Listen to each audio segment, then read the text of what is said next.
Shalom, selamat pagi Bapak Ibu yang dikasihi Tuhan. Kembali kita akan mendengarkan sabda Tuhan di pagi hari ini. Terlebih dahulu kita bersatu di dalam doa. Kasih karunia dan damai sejahtera dari Allah Bapa kita dan dari anaknya Tuhan Yesus Kristus dan persekutuan dengan Roh Kudus menyertai saudara-saudara sekalian. Amin.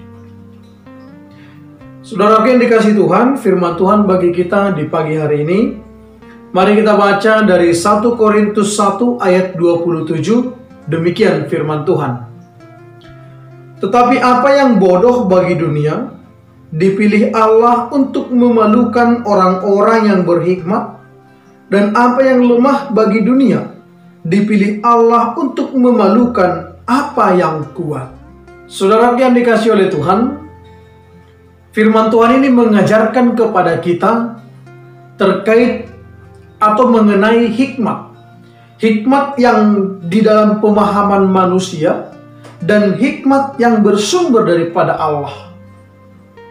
Bapak Ibu Saudara yang dikasihi oleh Tuhan, dalam pemahaman kita, orang yang dikatakan berhikmat, orang yang dikatakan pintar, pada umumnya dia yang pandai, dia yang jeli untuk mencari segala sesuatu demi kebutuhan kehidupannya.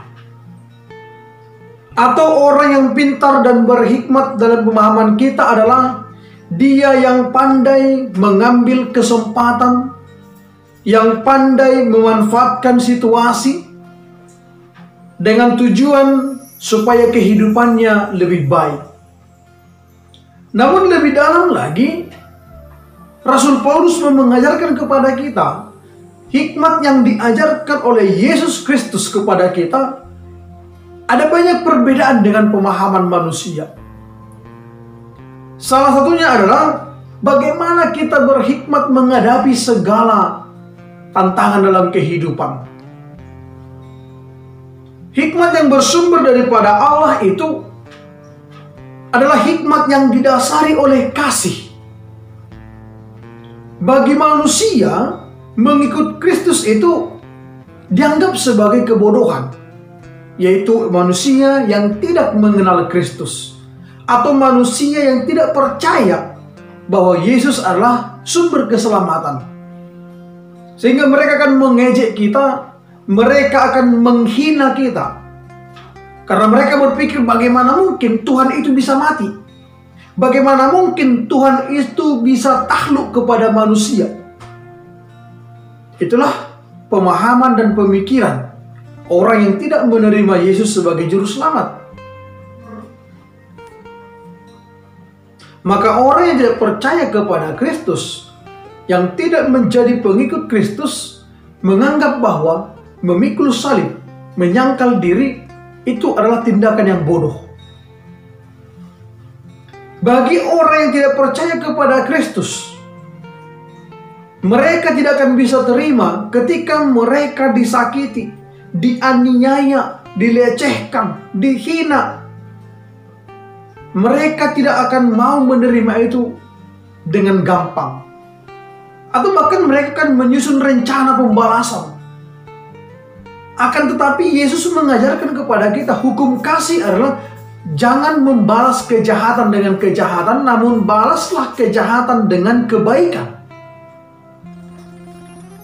Demikianlah juga Paulus mengajarkan kepada kita. Paulus juga mengatakan, dulu hidupku hidup dalam kebodohan, menganiaya pengikut Kristus. Namun saat ini aku hidup dalam hikmat, karena mempertahankan iman percaya kepada Kristus. Saudara yang dikasihi oleh Tuhan, firman Tuhan mengatakan, jika engkau ditampar pipi kirimu, berikanlah yang kanan. Jika orang menyakitimu, doakanlah dia. Jika orang membencimu, doakanlah dia. Bagi manusia yang tidak mengenal Kristus, inilah kebodohan itu.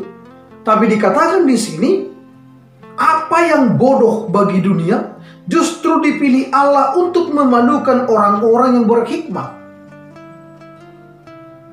Karena orang akan malu ketika dia berbuat jahat tapi dibalas dengan kebaikan. Orang akan malu ketika dianiaya justru didoakan. Kalau Paulus mengatakan itu sama dengan meletakkan bara api di atas tengkuknya. Demikian juga kita.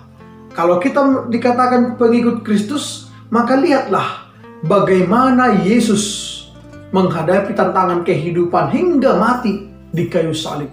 Bapak Ibu Saudara yang dikasihi oleh Tuhan, dikatakan lagi di sini, dan apa yang lemah bagi dunia dipilih Allah untuk memanukan apa yang kuat. Kalau kita melihat gereja dirobohkan, dibakar, penghambatan, hubungan dengan Tuhan dipersulit, pengurusan izin mendirikan gereja dipersulit, maka jangan serta-merta kita bersungut-sungut. Jangan serta-merta kita langsung memikirkan bagaimana untuk membalas. Karena ketika kita membalas, tidak ada yang menang. Yang ada adalah kita sama-sama kalah. Iblis akan menang. Namun lihatlah bagaimana Yesus mengajarkan kasih kepada kita. Semakin kita dihambat, semakin kita dipersulit, semakin iman kita kuat. Kembali firman ini mengajarkan sepintas, ini adalah tindakan yang bodoh. Kenapa tidak dibalas? Hak kita diinjak-injak, kenapa tidak dibalas? Demikian juga Yesus, dia tidak membalas. Tapi apa yang dia dapatkan? Yesus menerima mahkota kehidupan. Demikian juga Paulus, ketika dia akan dihukum mati, dia tidak menolak. Dia tidak melawan. Justru dia mengatakan, aku telah mengakhiri pertandingan yang baik. Bagiku telah disediakan mahkota kehidupan. Maka kiranya semua orang beroleh mahkota itu dengan tetap teguh beriman dan percaya kepada Kristus. Menjadi Kristen, pengikut Kristus, tidaklah hidup dalam kemudahan. Akan tetapi hidup dalam keindahan, hidup dalam sukacita, hidup dalam pengharapan yang pasti. Inilah yang dijanjikan oleh Tuhan, dan Tuhan tidak pernah lalai menepati janjinya. Kiranya janji Tuhan senantiasa kita terima, sekalipun kita harus menghadapi banyak tantangan, tapi biarlah tantangan itu kita hadapi dengan takut akan Tuhan, sekalipun dianggap bodoh, karena kita tidak mau menipu, tidak mau berbohong dalam pekerjaan kita. Tapi di dalam Tuhan, di hadapan Tuhan, kitalah orang-orang yang berhikmat. Berhikmat berarti mau meredam keinginan duniawinya, sekalipun itu menguntungkan, demi mempertahankan iman, sekalipun itu secara manusiawi merugikan. Karena upah kita bukan di dunia, melainkan upah kita di sorga, dan besar bagi orang yang percaya kepada Kristus. Amin, kita berdoa. Terima kasih Bapa, kami telah mendengarkan sabda-Mu. Tuhanlah yang memampukan kami menghidupinya, sehingga kami semua menjadi orang-orang yang berhikmat, yang senantiasa percaya kepada-Mu sepanjang hidup kami. Dalam nama Yesus Kristus kami berdoa dan bersyukur. Amin.